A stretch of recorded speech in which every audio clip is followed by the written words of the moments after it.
Episode 203.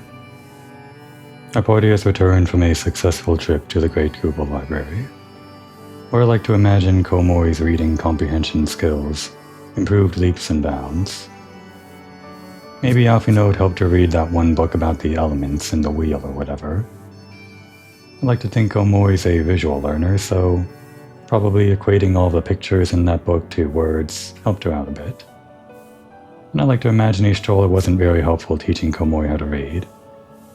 Like maybe she was super cagey about not wanting to read any books anytime anyone asked her, for some reason. Maybe she just wanted to get a move on. Or maybe she just didn't want to read any of that erotica that Komori got into at the very end of the dungeon. Probably a good reason.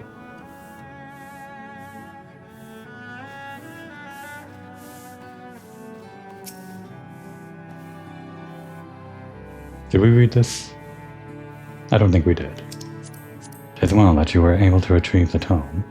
Had you failed, Master Matoya planned to have us take dictation, while she quoted its contents from memory. Oh, so she remembers the book? Yeah, it's kind of funny. We had to go pick up the book for this quest, this etheric converger or whatever. But she's the one that wrote it, right? So she could just, get everything back again. But it's probably faster to retrieve the book even in a dangerous dungeon rather than rewrite everything from memory. Ahem. Despite how it may have sounded, I do not exaggerate when I say it was a tremendous learning experience to observe one of Master Matoya's familiars. The insights I acquired I shall put to good use. Think I did already read that. Don't remember reading Astrolus though. Oh well.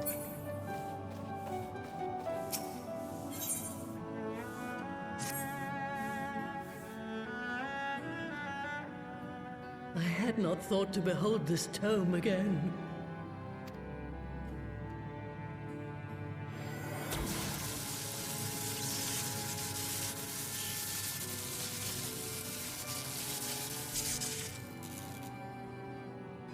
There.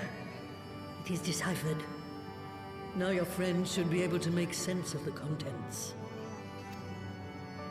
That said, it's one thing to understand the workings of the etheric converger, and another to actually make it work.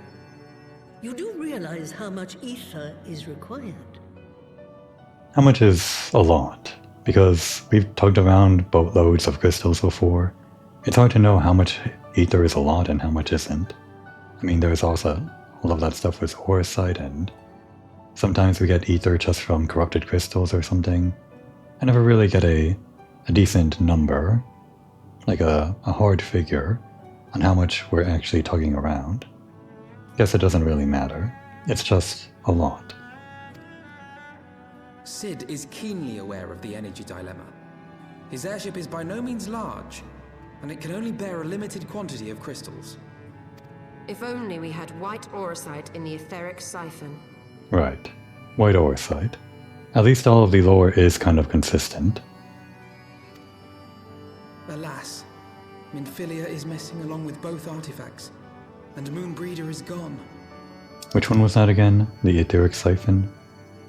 That happened in the patch quest of A Realm Reborn, but I don't remember.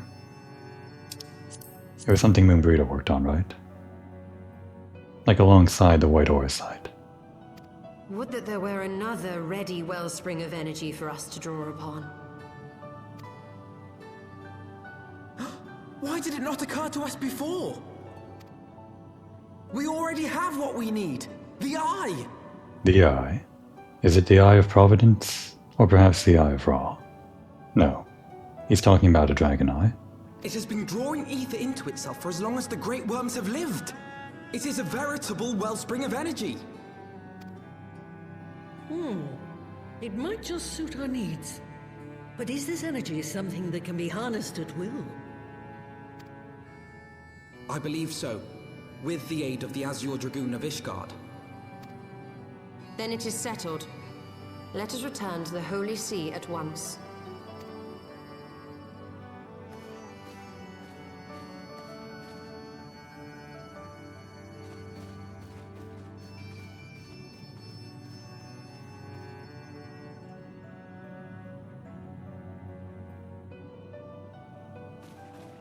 Stuller, wait.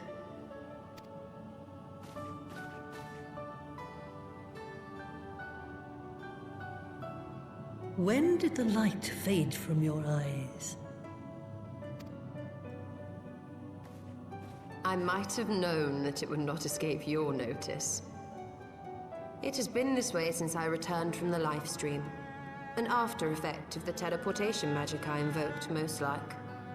I was wondering when they were going to get around to it, and stop beating around the bush.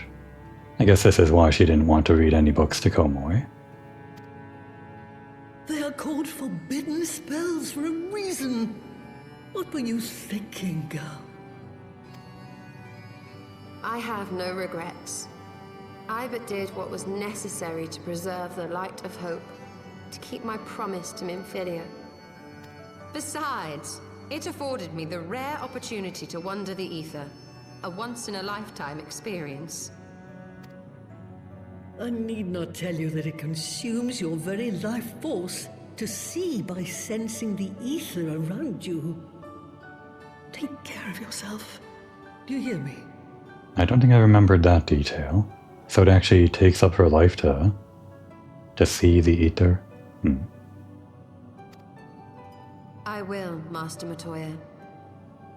And thank you. But when does she tell anyone else, anyway?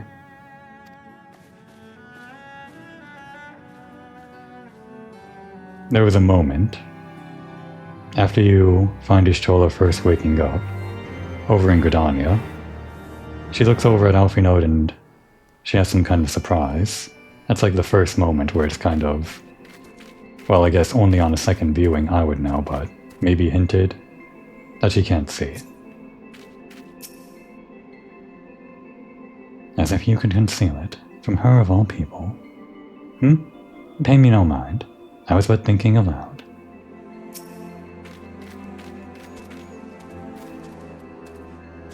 I actually don't remember what her eyes used to look like. But I guess no one else noticed, other than Matoya. Thanks to your customarily heroic efforts, we now possess the knowledge to build an etheric ram. All that remains is to secure its energy source. Let us hasten back to Ishgard and consult Sir Aymeric regarding the eye. And we will. Now that we are flying, we're gonna look around the place a bit, fill in the map, and look at these areas that we haven't really been able to reach yet. Here, the ruling quarter that's only accessible by flying due to the destroyed bridges on either side. It kind of only exists just for the sake of, well, Matoya's cave being under it. Like to have this kind of watery landscape below, with the stalactites or whatever, and the rock pillars and all of that. It's a cool environment, and on top is just kind of more Sharlayan ruins, I guess. And the road leading to the library, which we can kind of behold in its full glory now that we can get a higher look up.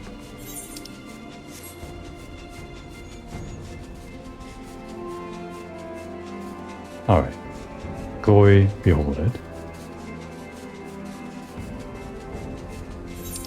And then over here just leads back into the Forelands.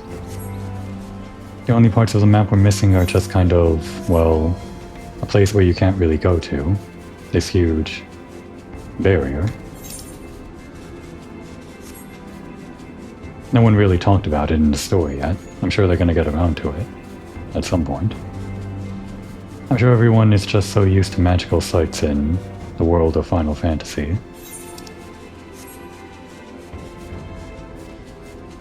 And then over here, the only thing of note would be, I guess, this one island. It's not really of note anyway. I guess you could do some fishing here. I seem to remember doing some fishing there.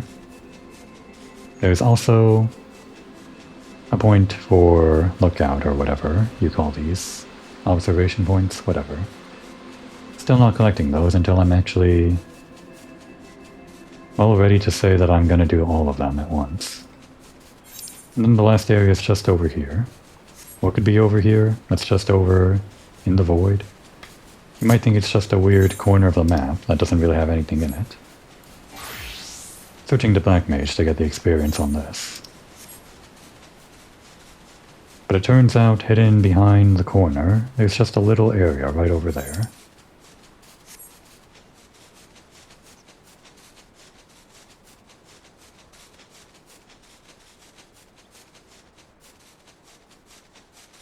What's in this area? Might be a gathering point for like botanists or something. Maybe miners. There's a lookout point too. Some free experience too, for mapping the realm. That's it. No monsters. I guess it's like a nice place to sort of lie down and admire the view if the weather is better.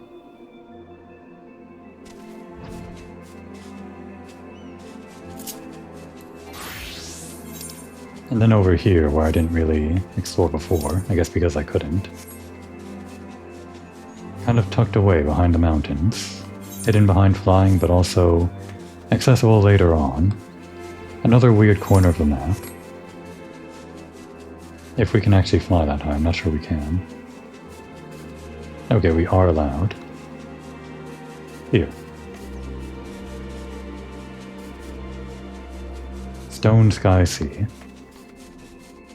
An important place for endgame stuff if you get into that sort of thing.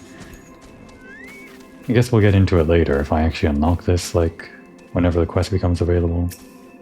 Will this Pathfinder be able to tell us? 1,000 pardons, madam, but if you wish to make use of the training grounds, you must first make arrangements in Adleshire. Right.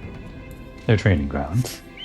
It's hard for me to explain, but basically, they're just ways to test your rotations or whatever, your optimal rotation for your class or something against the health pool of a boss from whatever.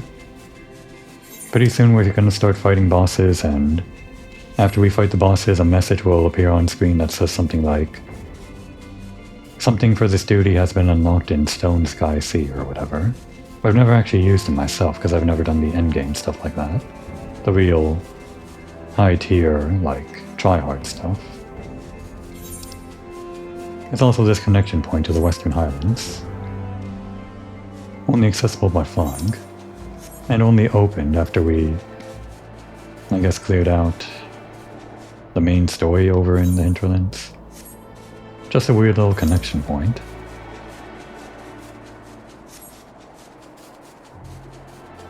I guess it's an alternative to teleporting back to Ishgard for this next step in the main quest.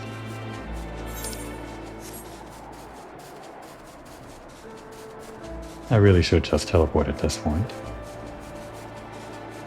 Just don't feel like it. By the way, what's our mount speed in Isleshire now?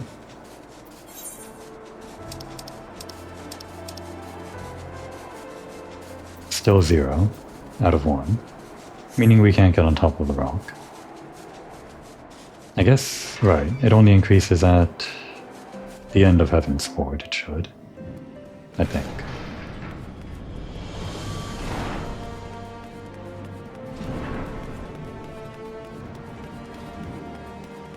Now before we go and have a chat with Aymeric, let's clear out this one quest that's been sitting in the corner. Just for the hunts or whatever. This should be like the last level of the hunts, the level 60 stuff or something. No real plan to interact with that, but it's good to get the little icon of the map. I could do the same with these leaves, but I don't know, I just don't like interacting with the leaves. They're all over the place and I just want to ignore them. For no real good reason. Maybe I'll do that later. Get them off the map later. What? Tataru? What the hell? You did like another outfit change. This is like the second one this expansion. Since when did you look like this? I mean, it's a good look. I don't remember her ever looking like this. What do you think of my hair, Komoi? Goes well with my garb, does it not? Oh, and did I mention that I made the garb myself? Because I did. Hee hee. Looks good. Can I get in that outfit? Is that like one of the store exclusive maid outfits or something? It might be. Oh, so you've met Eloise then, have you? Well, she says you're ready for level 3 marks. It ain't worth arguing. Just make sure you're well prepared before you go after one of these beasts. They're more dangerous than anything you've hunted so far. The rewards are bigger too, provided you make it back in one piece. Any road, go and have a gander at the clan hunt board. So long as you understand the risks, I'll let you pick any level 3 mark that takes your fancy. Great.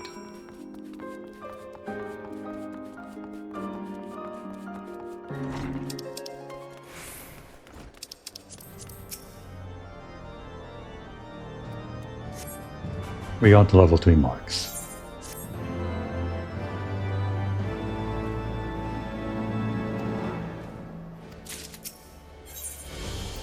What even are those anyway? Proto-Naga in Aussie Slaw? The Crawler in the Durranian hinterlands? A little dragonet? This thing is one of the most dangerous ones. A Bandersnatch and a Paisa.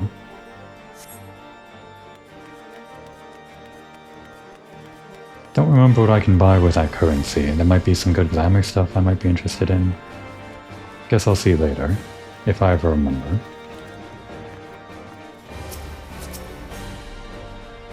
I am glad that you and yours are safe. Emmerich?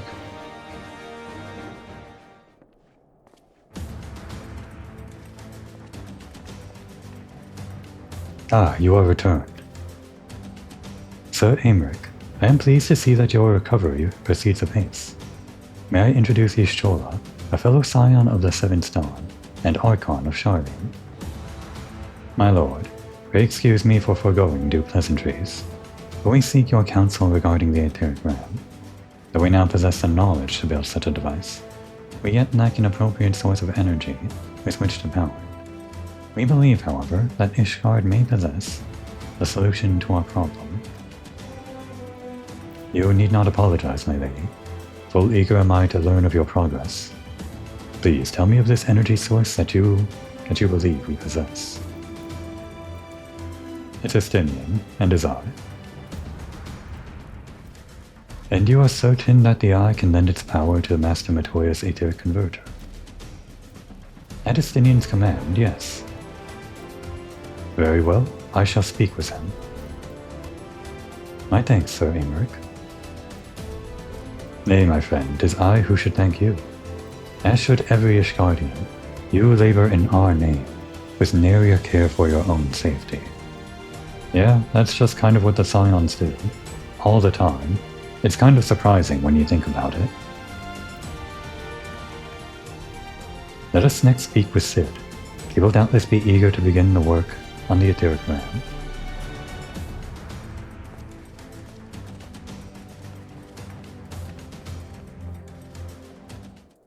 What are these guys doing in the background all day anyway? Taking inventory, like perpetually?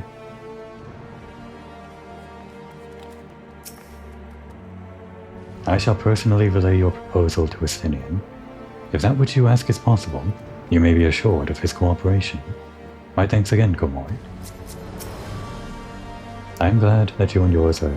We read that. That's all Lucia has to say. Didn't even chime in that last conversation. There's another one? Why is there another one? Wait, is this another Clan Centurio thing? It is. I thought we had like the highest level one. Well, Komori, I've got some good news for you. I've had word from Sir Lodest. Lodest? From Sir Lodest, the master of Clan Centurio. Seems he's been keeping half an eye on your progress, and he reckons you're just about ready to spread your wings as a fully fledged elite mark hunter. We haven't hunted a single mark, but I guess we're so high level that they can't ignore us. Sir Lodest was born into a noble family, but he left all that behind to head out hunting, tracking down the fiercest foes and destroying them for the good of the realm. Folk call him the original hunter-scholar. Being recognized by a fellow like that ain't nothing to be sniffed at. Don't be letting it get to your head, though. These elite marks are on a whole nother level. Dot you've hunted before, and charging in willy-nilly is a sure way to meet your maker. Yeah, these might actually require a party, I don't remember. I mean, unless you go in way over-leveled. We give them ranks based on how deadly they are, just like the Grand Companies do.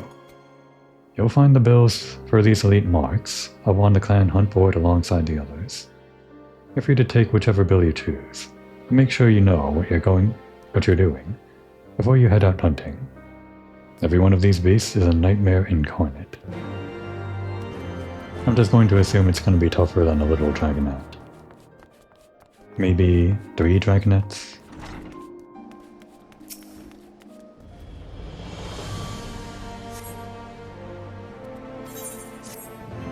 We got the elite marks, I guess. That should be the highest level for real. Yeah, I don't think there's anything higher than SA or B rank or whatever. So what rewards do you get? Centurio Sills? And they are weekly.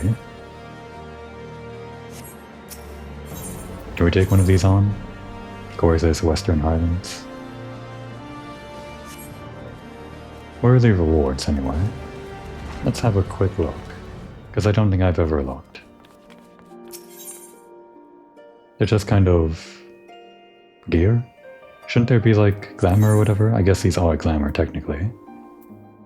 How does this look? Not that we're going back to this. It's just a book. I'm sure it's very pretty and all. I guess the main thing for people would have been that it was high the item level at the time. None of this really matters for me though. Show me this. How's this rod look? It's a moon. Nothing to write home about. At least not for me. What about machinist? That would be this.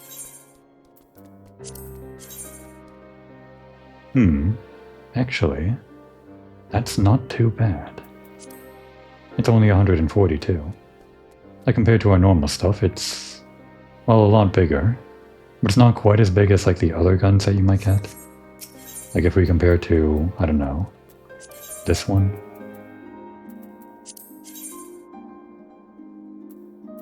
Most of the guns in the game tend to be like long carbines or whatever. Obviously smaller if you're a Lalafell, but still pretty long. This one's more of a shotgun, isn't it? A sawed-off shotgun. I can picture Komori wielding this. But I have grown accustomed to the tiny little gun we've been wandering around with. Something to keep in mind.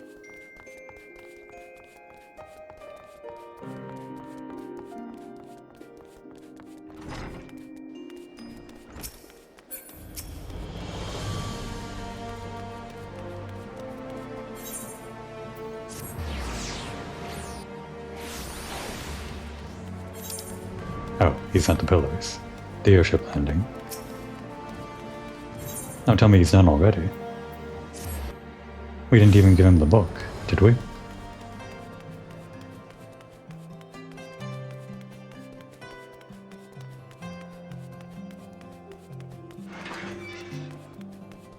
I think we used the wrong gate. That was the exit gate.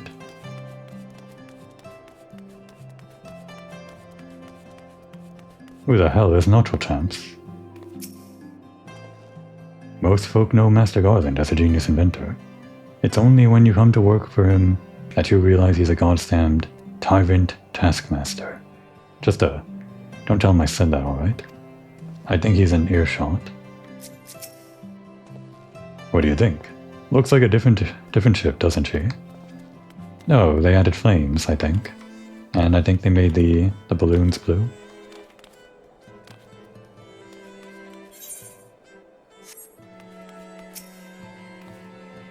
A bit of sleep deprivation won't kill me, I suppose. But if it does, well, then I'll have all the sleep I want. And the joke will be on Biggs. That's a fun way to look at it.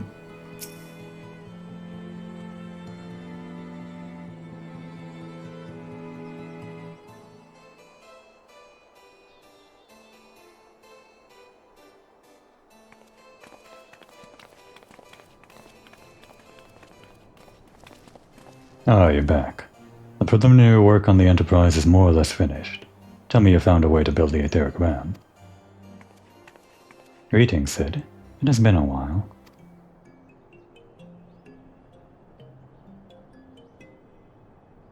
This tome contains the fruits of my former master's research on a device known as an etheric converger.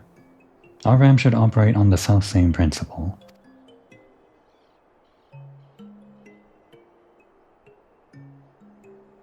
Where are my manners? Put a toy like this in my hand, and I go off into my own world.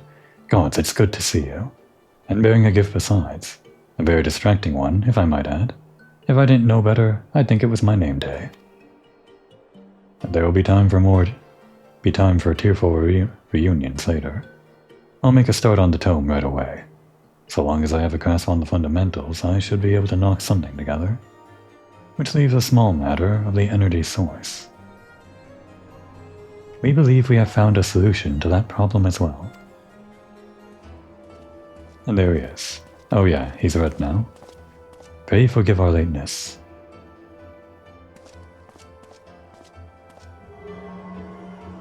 Yep, that sure looks like a lot of energy. The power of the eye is not to be drawn upon lightly, but I believe we have sufficient cause to do so. So this is the fabled eye. By the 12, it sees. 'Tis a wonder such power can be contained, much less controlled. Boys, our friends have kindly provided all the ingredients. Let's see if we can't make something out of them. You heard the Chief. We're not resting till the etheric RAM is operational. Not one wink of sleep. Feels like just yesterday they worked on the mana cutters. And now they're on this again. Oh, cart chocobo. What exactly was he saying? Being whipped like a cart chocobo or something?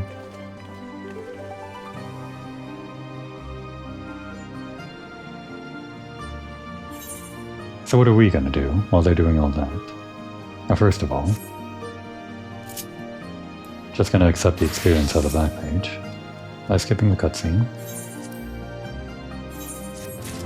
There.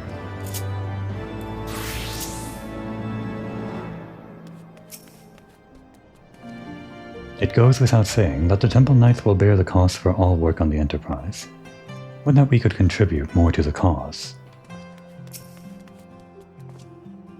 As your wings to bear us to the final battle. I must admit there is poetry to it. You're not so Azure yourself right now. I guess he never was so, the Azure Dragoon.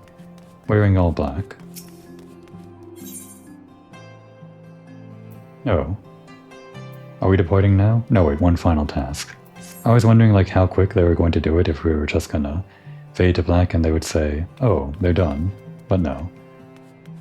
Seems like they would have to work on this thing while it was moored to the ground or whatever. I guess they don't have to though. There's no like workshop where they can dock it or something. Given the danger of the task that lies before us, I think it only right that we take a moment to bid our friends and allies farewell. Alas, Sid requires my assistance with Master Matoya's rather singular writings. And she said it was decoded. I guess it's still pretty technical. Might I entrust you the task of visiting those who will remain behind to you? Did I read that right? Don't think I did. Before we depart for As a Saw, it is only meet that we bid farewell to those who will remain behind. I should be obliged if you would attend to this while I assist Sid.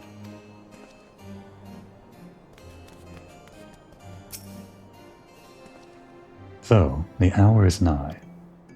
Would that I could join you in the coming battle, but with my wounds, I fear I would only be a burden to you. In consorting with the Asians and availing himself of primal powers, my father made himself an enemy of all that is good and right in the world. Do whatever you must to end his madness. May the Fury watch over you. Anything new? No. And now we get to choose. Tataru, Lucia, and Hilda. Kind of all the parties that were involved. Even just a little bit.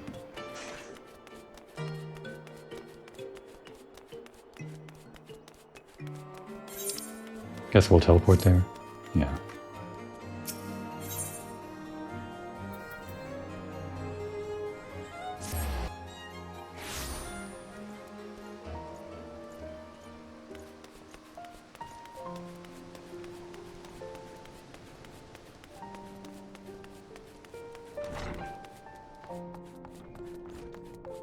Alright, now she has something to say.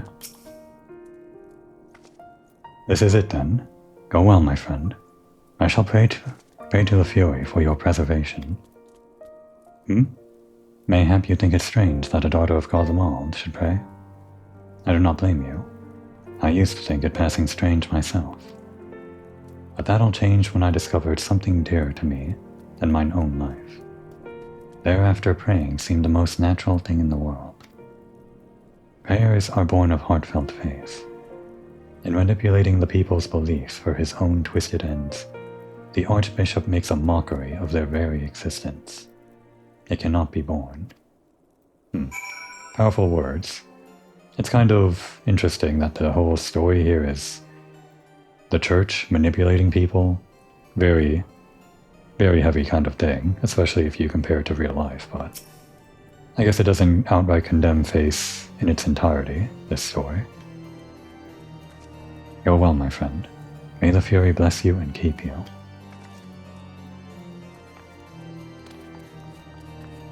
It's that kind of balance that you can kind of expect from the writing in the game. Oh, that guy's got the special Dark Knight sword that comes with one of the latest things. A treasure dungeon, I think.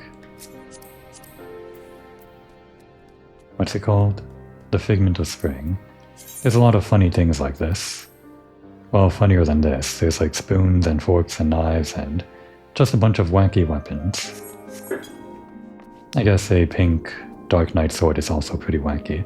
She had another outfit change. We can't see her lovely ponytail, which was a hat to Toru. So you're off to face the Archbishop then. Please be careful. And watch over the others, will you? We've lost too many friends as it is. Yeah. We haven't forgotten. This is still a mission for revenge. Some may yet return to us, but I couldn't bear to lose anyone else. I just couldn't. I realize it's asking a lot, but you're the strongest person I know. And I don't think there's anything you can't achieve if you put your mind to it. So please, whatever else happens, keep everyone safe.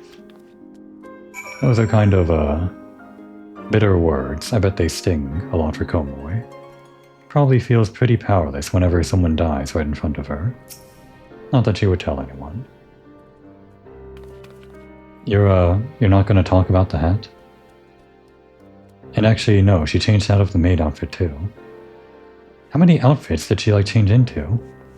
Like in this bar? It's like a new one every time we see her? Maybe not that often. Still.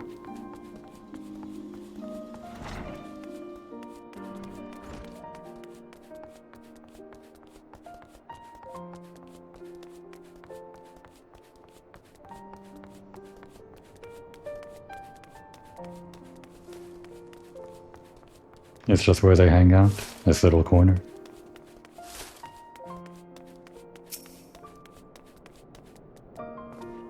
We'll keep the city in one piece, don't you worry. I don't know, I don't exactly trust these guys to keep the city safe. Hilda, maybe. We won't get up to no mischief while you're gone, not too much anyway. Well, if it ain't my old friend Komori, off to face the Archbishop and his cronies, is it? I'd love to go and give those bastards a good walloping myself. That snake Cherubert especially. But I've got to stay here and keep an eye on things. With the Archbishop gone, some of the poor folk might get it in their heads to do something stupid, like storming the pillars. But blood won't get us what we want, and I need to be around to remind them of that, in case they forget. No need to worry about us anyway. I'll work with Sir Amric to preserve the peace. You just concentrate on settling the score with the Archbishop, eh? And a repeat. Last stop is Fort Tom's Manor. At least I think it's the last stop. I don't think there's anyone else we need to talk to. Actually surprised that Lucia wasn't joining us. She was kind of riding with us the first time we were going towards Azizlaw, with her big old Magitech armor in tow. She really just used it for that one scene with the Emperor, and then we kind of bailed.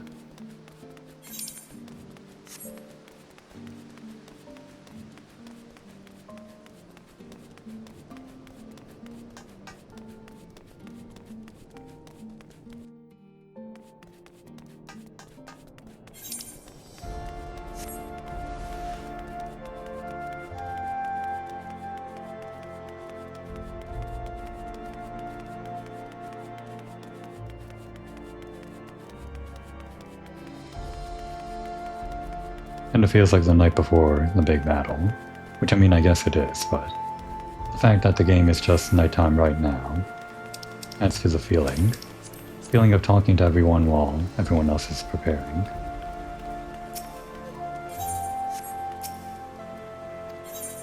Just checking. Right, this is the one. This is the one that we're gonna have to do for later.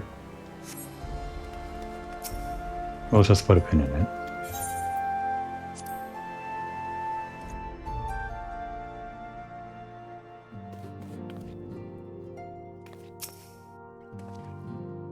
Pray be careful out there, Mistress Moriko.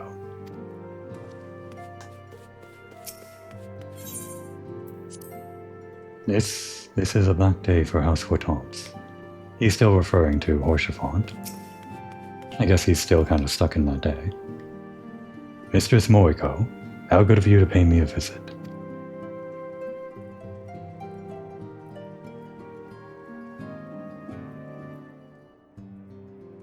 It feels as if it were only yesterday when we first met here in this chamber. You came to us a fugitive seeking asylum, and now you bear the hopes of our nation upon your shoulders. It's kind of hard to do Edmont's iconic voice. Not that I was ever gonna get anywhere close, no matter what I did.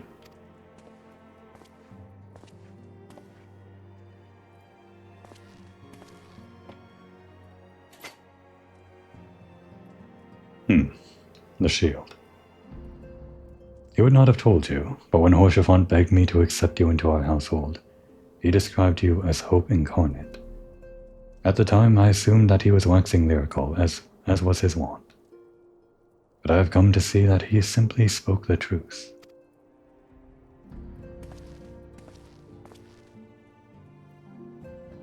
You are hope, a shining beacon that shall guide the people of Ishgard through the raging snowstorm.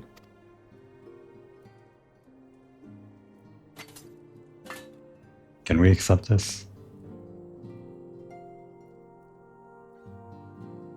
I think Omori bitterly regards it. She never believed in shields, and seeing this thing break in front of her eyes probably doesn't give her a whole lot of confidence. A memento. Were my son here, he would have wished to fight at your side in the battle to come. Take care, my friend, and return to us.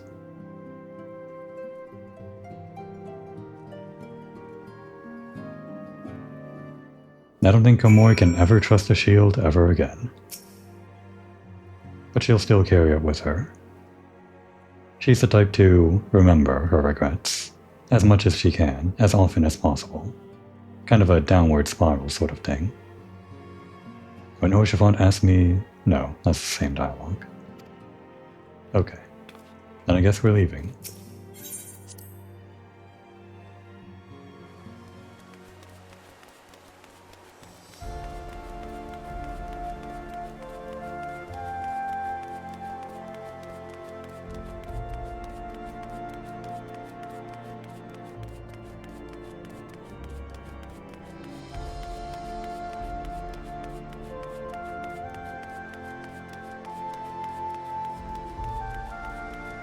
Kinda feels like we should be leaving in the morning, like after sleeping and the rest of the guys sit in the rest, finish their work. But there's no point in waiting.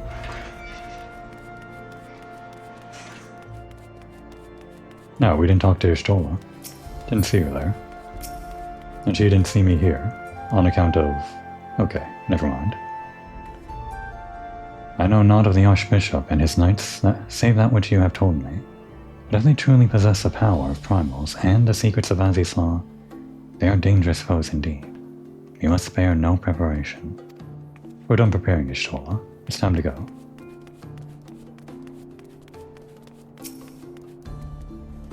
Count Edmond bequeaths to you Lord Horschiffant's shield. A noble gesture. We bear the hopes and dreams of full many souls. Let their faith in us be a source of strength and courage as we face our remaining trials.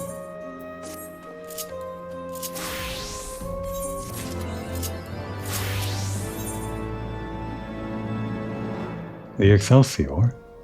They got a name change for the Highwind or whatever it was called. Not that it really matters, it's... To be honest, even the previous form and this current form, neither one of them really stood out to me as iconic airship designs or whatever. All of the airships in Final Fantasy XIV are just kind of boats with hot air balloons attached to them. And none of them really kind of stand out to me. It's a shame to say that. Usually airships in Final Fantasy, like the entire series, they're kind of like big deals or something, right? But here in 14, they're just kind of, I don't know. Well, to me, they're underwhelming. Maybe some people do get excited about this design. I don't know.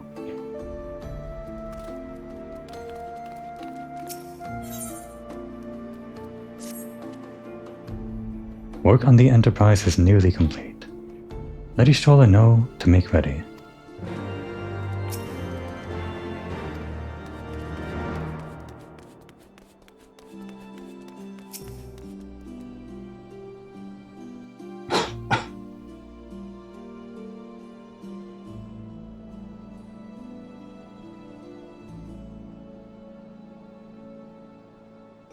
Until but recently, the Ashgardians have kept their doors firmly shut to outsiders. But thanks to you, we have found in them stout allies with whom we may fight to secure the future of the realm. Truly, you are the beacon of hope towards which all men are drawn. I think those words from her and Count Edmond probably just kind of fall on deaf ears. Don't really think she believes everything people say about her. Spare us the hyperbole. 'Tis not for praise that we fight. Okay, I guess she agrees with that.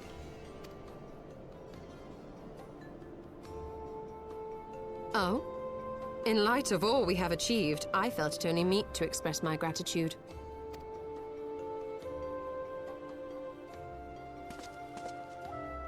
All that we have achieved. Spoken like a true outsider. Until the war is over, we have achieved nothing. The coming battle is a chance to excise the root of this conflict, and by my hand it shall be done. Then you may speak of achievement. 'Twas not mine intent to make light of your struggle. If I have given offense, then I apologize. But if I may speak freely, you would do well to be wary of the Eye.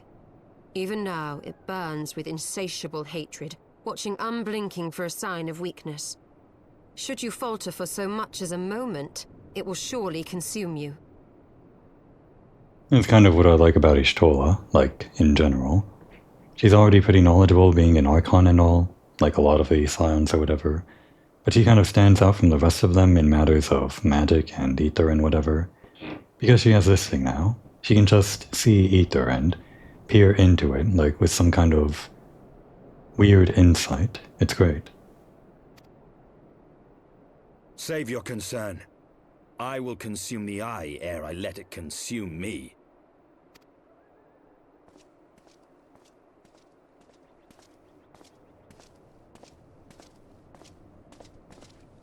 Hey, speaking of Archons.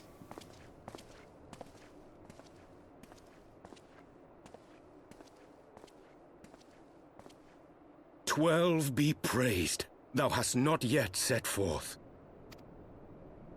Cross sand and snow have I journeyed, that I might deliver this gift unto thee." Well, White Oversight. We were just thinking about that. Do we even need that though? We have the eye. White aura sight. But whence did it come? Oh wait, right. Aura sight. Yeah, like with Moonbreeder, now I remember. This has a different use. To mine amazement, it lay hid amongst Moonbreeder's last effects. 'Twas but blind chance or providence that I did hap to spy it.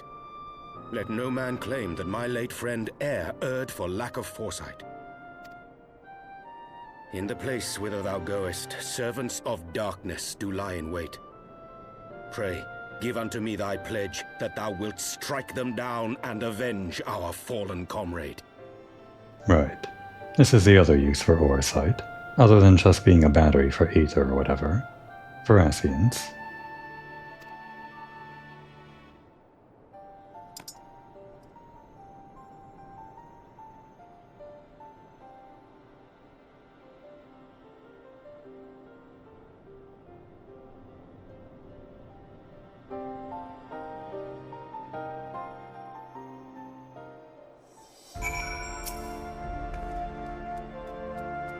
I know not of the Archbishop and his knights. No wait, we read that. Sometimes they change, sometimes they don't. They change more frequently the further in the game you get. Like up until Dawn Trail or whatever, I'm pretty sure they change after every little cutscene or little event or whatever. And there's flavor just all around. That which man thinketh a trifle in the having, he mourneth as a treasure in the losing. A tired platitude, but one which shall haunt me unto my dying day. Still thinking about Moonbreeder. And I guess he's always going to think about that.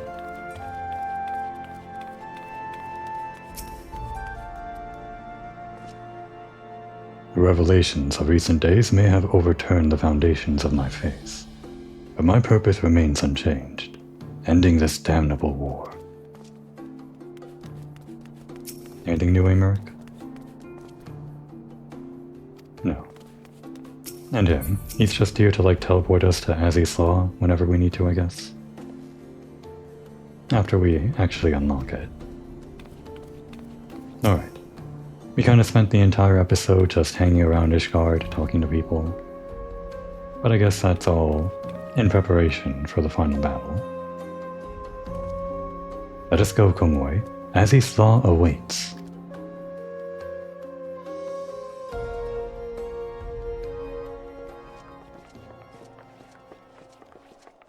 Ah, excellent timing.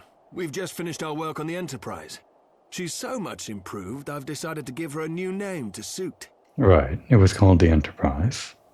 I, didn't remember that at all. The Enterprise Excelsior. Or simply the Excelsior if pressed for time. Once again, she'll carry Eorzea's protectors into battle. All aboard! I can do no more than see you off with prayers for your safety and success. Yet know that wheresoever you may go, my son's spirit goes with you. May the Fury grant you strength.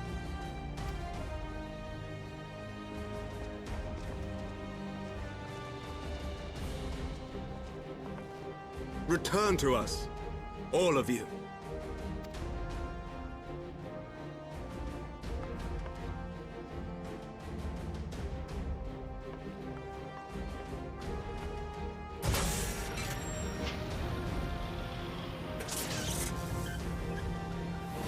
Enterprise Excelsior.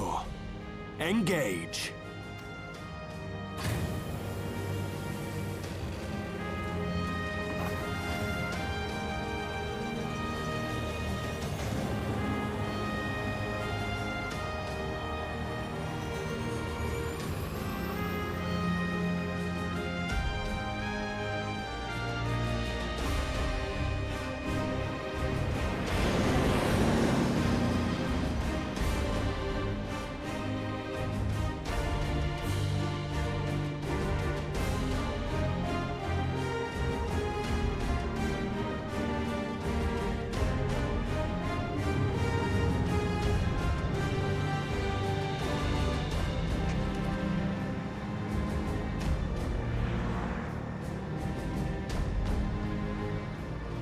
is it! Get ready!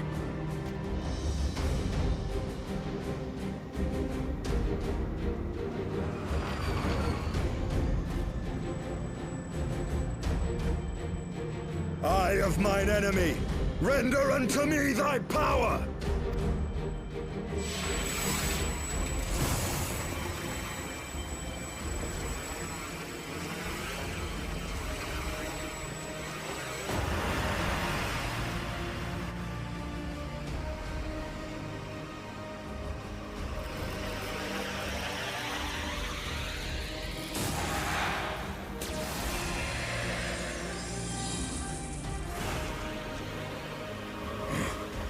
No, you will not claim me. I am the master.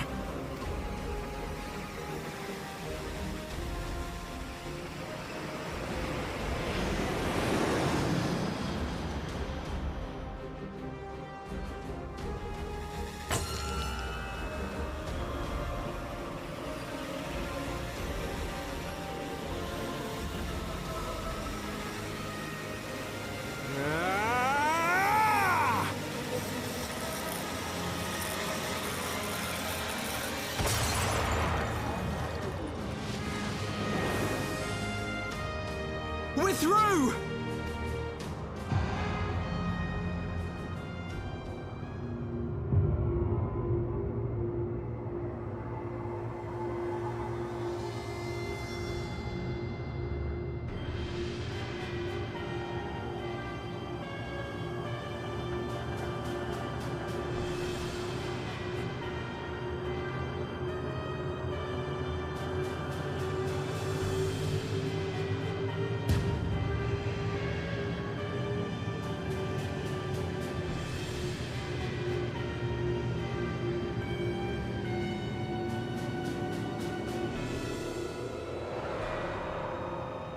Chief, we've got an Imperial battleship on our tail, and it's bleeding massive.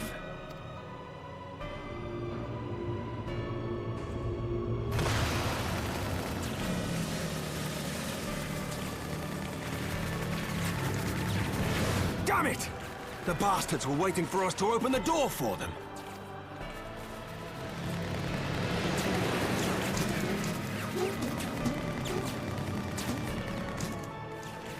I'm gonna try to shake them. Hang on to something.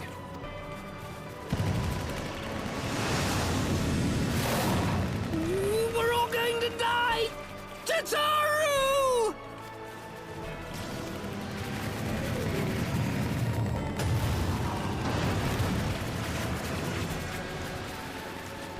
She won't take much more of this!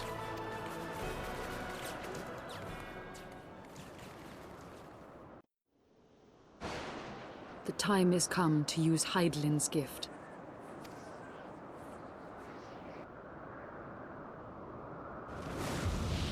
Much blood has been spilled in my name. And for what? For a false cause that I created for want of the warmth of companionship. Saint Shiva, pray Svelga, pray forgive this fool. But even now, I cannot let go of my dream. My dream of a tomorrow in which no child need freeze alone in the snow.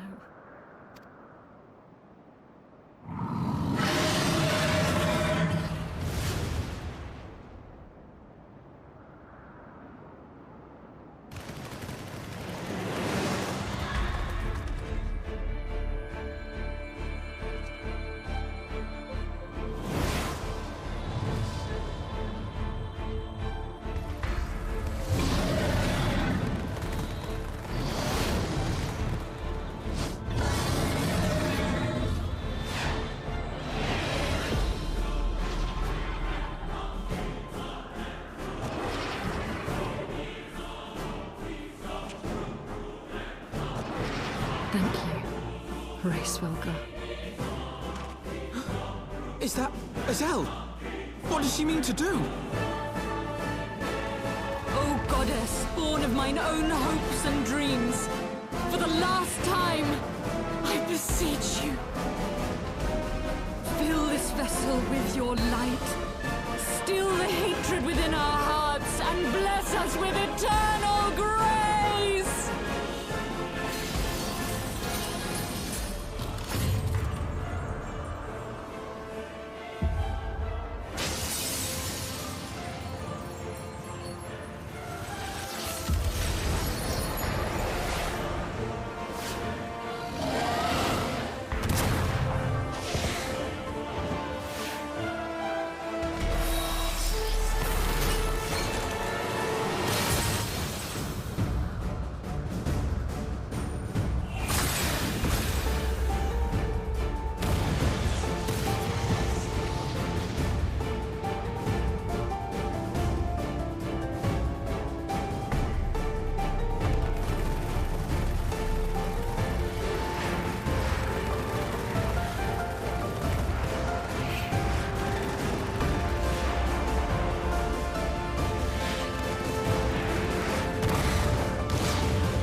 Farewell, warrior of light, and thank you for showing me the way. No!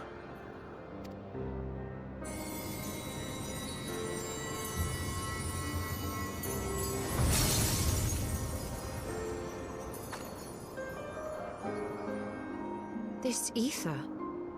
It was a crystal of light.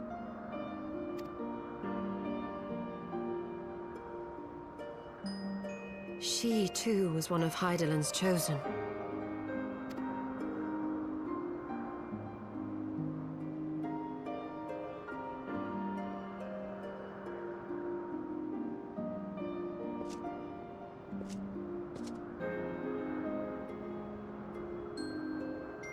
Fare you well, my lady.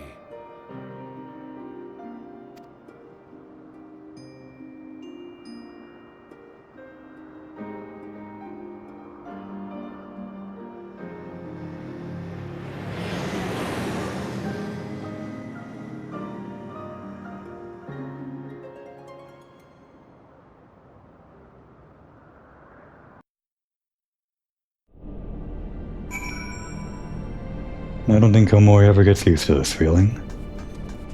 Watching her allies, tentative as they may be, die in front of her. They have a pretty cool set piece. A primal fighting a huge-ass airship. What a way to go out. We're going to see what all of our allies have to say about that event in just a moment. But first we're going to give Komori a moment to herself. To fester in that familiar feeling of powerlessness. Now would be a good time to take a break.